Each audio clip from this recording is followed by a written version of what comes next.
8. 청자궁전. 우리는 정오쯤 되어 중국 도자기처럼 푸른빛을 띤 궁전에 도착했어요. 궁전은 황폐했고 건물 여기저기가 부서져 있었어요. 창문 유리도 깨져 있었고 초록빛 외벽이 떨어져 나간 곳에 철제 골격이 녹슬어 있는 게 흉하게 드러나 있었어요. 건물 안으로 들어가기 전 나는 북동쪽을 보고 깜짝 놀랐어요.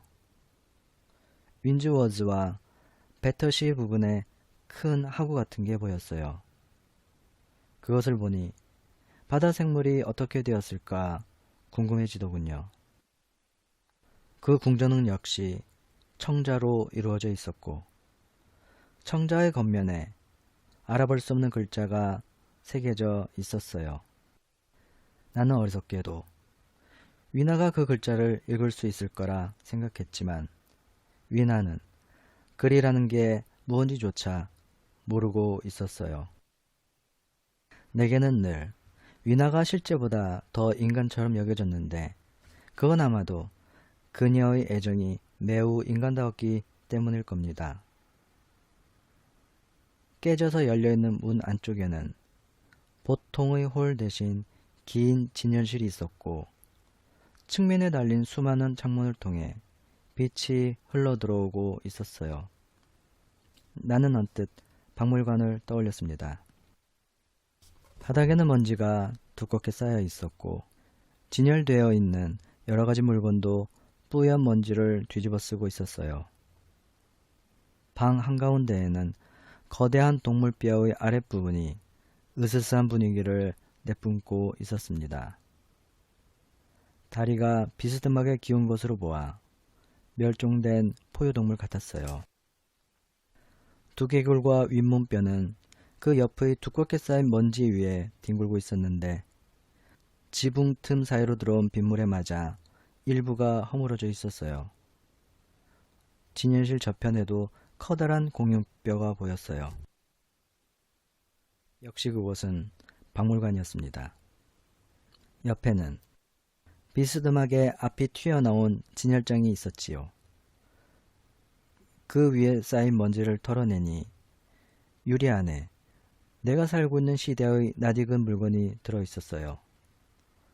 전시물의 보존 상태가 좋은 걸로 보아 진열장은 진공으로 되어 있는 것 같았어요.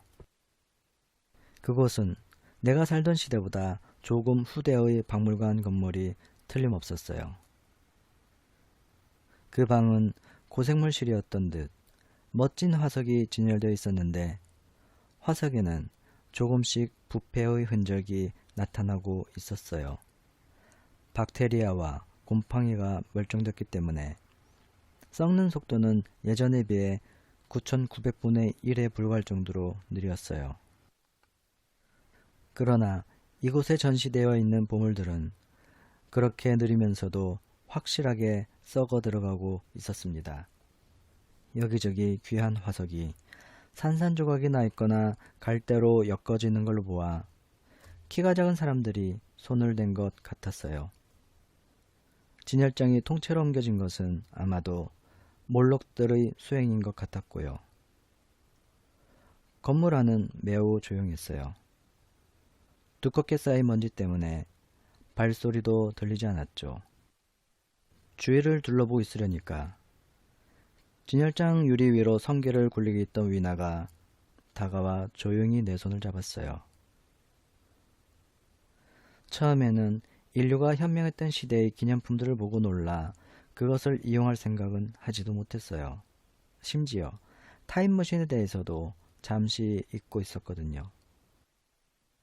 건물 크기로 보아 청자궁전에는 고생물실 이외에도 역사실이나 도서실 등 몇 개의 방이 더 있을 것 같았어요.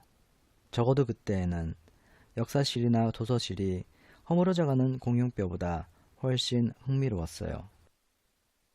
첫 번째 전시실에서 직각으로 뻗어있는 또 다른 전시실을 발견했어요. 그곳은 광물실 같았어요. 그곳에 있는 유황 덩어리를 보니 화약을 만들 수 있을지도 모른다는 생각이 들었지요. 그렇지만 초석이나 질산염은 눈에 띄지 않았어요. 이미 오래전에 용해되어 버린 것이 분명했어요. 그래도 유황에 대한 생각이 좀처럼 머릿속에서 떠나질 않더군요. 그곳의 나머지 전시물들은 보존 상태가 썩 훌륭했지만 별로 관심을 못 느꼈어요. 광물에 대해서 잘 몰랐으니까요. 첫 번째 방과 평행으로 놓인 다른 방으로 들어가 보았어요. 그곳은 자연사 박물관 같았지만 모든 게 알아볼 수 없을 정도로 허물어져 있었어요. 박제된 동물로 짐작되는 거무스름한 형체와 알코올이 증발해버린 병 속의 바싹 마른 미이라, 죽은 식물의 갈색 잿더미가 전부였어요. 그 다음에 우리는 거대한 방에 들어섰어요. 그곳은 빛이 잘 들어오지 않았고 바닥이 약간 기울어져 있었어요. 천장에 여기저기 금이 가고 깨어진 하얀 전구가 매달려 있는 걸로 보아 원래 인공 조명을 사용했음을 알 수 있었지요. 양 옆으로 커다란 기계들이 늘어서 있어서 별로 낯설게 느껴지지 않았어요. 대부분 녹이 슬고 부서진 것들이었지만 더러 온전한 것들도 있었어요. 내가 기계를 좋아한다는 것은 여러분도 아실 겁니다. 나는 그곳에 좀 더 머물러 있고 싶었어요. 도대체 어디다 쓰는 건지 알 수 없는 기계들이 퍼즐처럼 흥미로워 보였고 그 퍼즐만 풀면 몰록들에게 대항할 힘이 생길 것 같았거든요. 그런데 갑자기 위나가 내 옆에 바싹 붙어섰어요. 그 동작이 너무 갑작스러워서 나는 깜짝 놀랐어요. 위나가 아니었다면 그 방의 바닥이 약간 기울어져 있다는 것을 눈치채지 못했을 겁니다. 처음 그 방에 들어섰을 때는 바닥이 지면보다 꽤 위에 있었고 좁고 긴 창문을 통해 빛이 들어왔어요.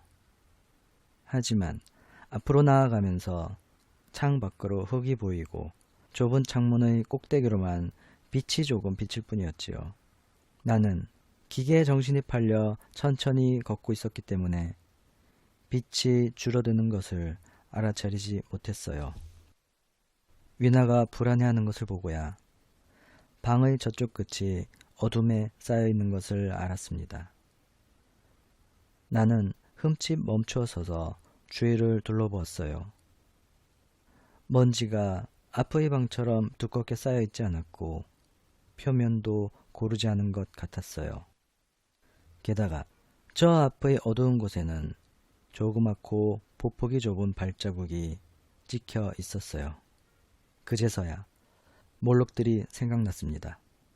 기계를 살펴보느라 시간을 너무 지체했다는 생각이 들더군요.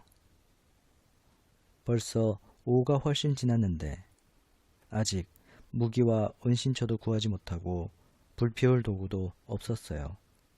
그런데 방 저쪽 어둠 속에서 귀에 익은 발소리가 들려왔습니다. 우물 밑에서 들은 것과 똑같은 소리였지요. 위나의 손을 잡았어요. 그때 갑자기 어떤 생각이 떠올랐어요. 그래서 위나의 손을 놓고 지렛대 모양의 막대가 달린 기계 앞으로 갔습니다. 기계 위로 기어 올라가서 양손으로 막대를 잡고 있는 힘을 다해 옆으로 잡아당겼어요. 중앙 통로에 남겨진 위나는 갑자기 흐느끼기 시작했어요. 예상했던 대로 1분쯤 힘을 쓰자 막대가 툭 하고 빠져나왔습니다. 나는 몰록들의 머리통을 부숴놓기에 충분한 무기를 손에 들고 위나에게 돌아왔어요. 생각 같아서는 놈들을 당장 죽여버리고 싶었어요.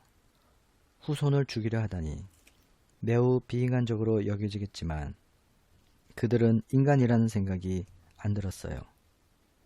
하지만 위나를 혼자 남겨둘 수가 없었고 놈들을 죽이면 다른 몰록들이 타임머신에 무슨 짓을 할지 모른다는 생각에 꾹 참았지요. 한 손으로는 수막대를 들고 한 손으로는 위나를 안고서 그 방을 나와 다른 방으로 갔어요. 그 방은 방금 나온 방보다 더 컸는데 곳곳에 찢어진 깃발이 걸려 있어서 얼핏 보기에 군대 예배당 같았어요.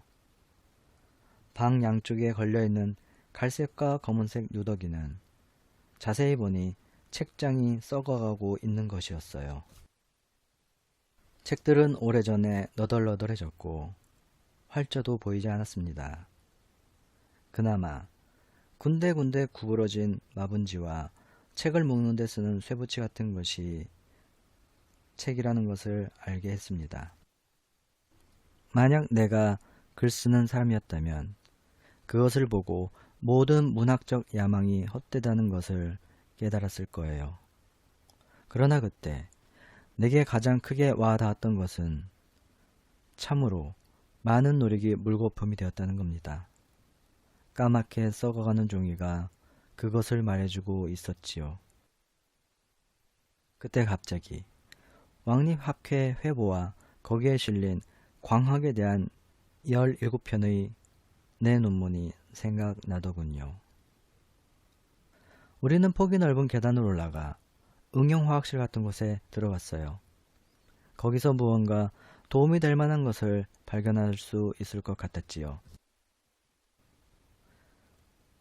천장이 무너진 한쪽 끝 말고 모든 자료가 잘 보존되어 있더군요. 나는 깨지지 않은 진열장을 모두 살펴보다가 마침내 진공 케이스 안에서 성냥 한 갑을 찾아냈습니다. 나는 희망에 부풀어 성냥을 켰어요. 불이 아주 잘 붙었어요. 성냥은 눅눅하지도 않았습니다. 나는 위나를 향해 엘로이들의 말로 춤을 추자고 했어요. 드디어 우리가 두려워하는 몰록에게 대항할 수 있는 무기를 갖게 되었죠. 우리는 버려진 박물관 안의 두껍게 쌓인 먼지 위에서 춤을 추었어요. 나는 휘파람을 불며 캉캉과 스텝 댄스, 스커트 댄스 등이 뒤섞인 혼합 댄스를 추어 위나를 즐겁게 해주었습니다. 그토록 오랜 세월이 지난 뒤에도 성냥이 남아 있었다는 건 지금 생각해도 신기하지만 그때를 생각하면 정말 다행스러운 일이었어요. 그런데 거기서 더욱 뜻밖의 물건을 발견했어요.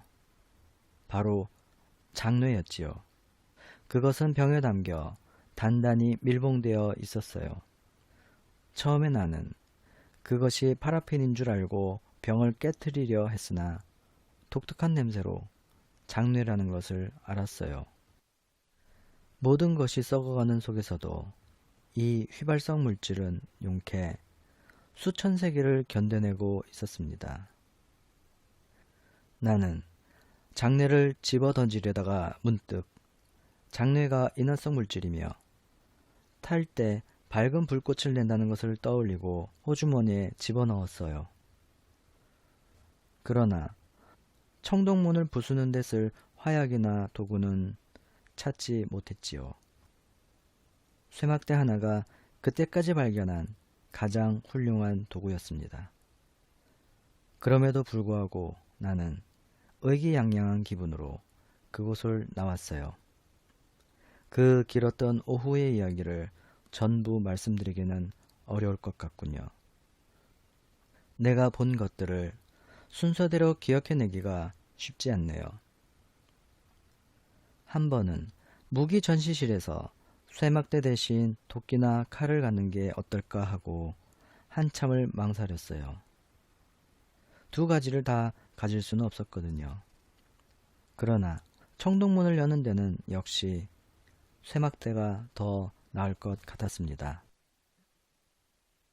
진열대에는 권총과 장총도 있었는데 대부분은 녹이 잔뜩 쓸어 있었지만 새 것도 많았지요.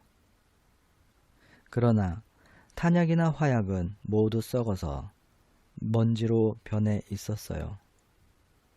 방 한쪽 구석이 검게 그을린 채 부서져 있었는데 아마도 표본이 폭발해서 그런 것 같았습니다.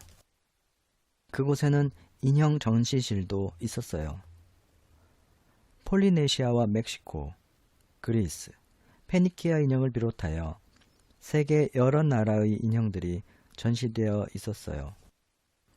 나는 알 수 없는 충동에 이끌려 특별히 마음에 드는 남아메리카의 괴물 인형 코에 내 이름을 써넣었지요. 저녁이 다가오자 전시물에 대한 흥미도 줄어들었어요. 나는 남은 전시실들을 대충 훑어보고 지나갔습니다. 전시실은 한결같이 고요하고 먼지가 뿌옇게 쌓여 있었으며 무너져 내린 곳도 있었지요.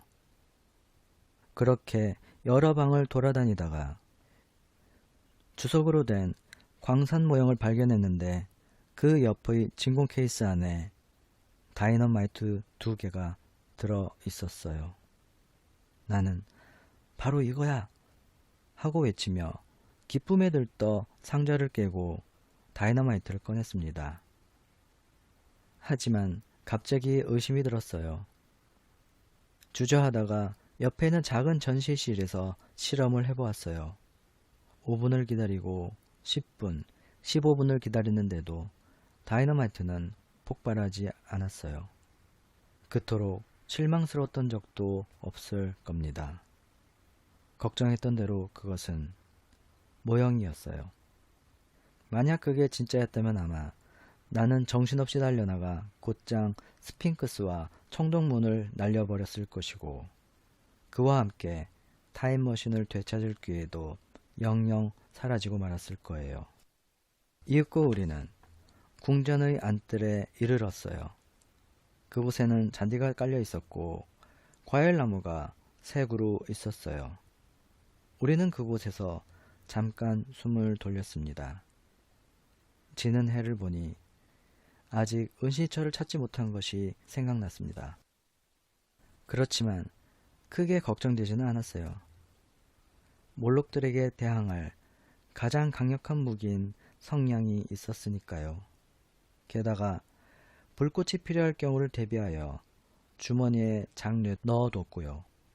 이제 남은 일은 사방이 트인 곳에서 모닥불을 피우고 밤을 보내는 것이었죠. 그리고 아침이 오면 타임머신을 찾으러 가는 것이고요. 타임머신을 되찾기 위한 도구라곤 쇠막대 하나밖에 없었지만 그거면 충분할 것 같았어요. 여러 가지 사실을 알게 되면서 청동문이 그렇게 튼튼하지 않을 것 같았거든요.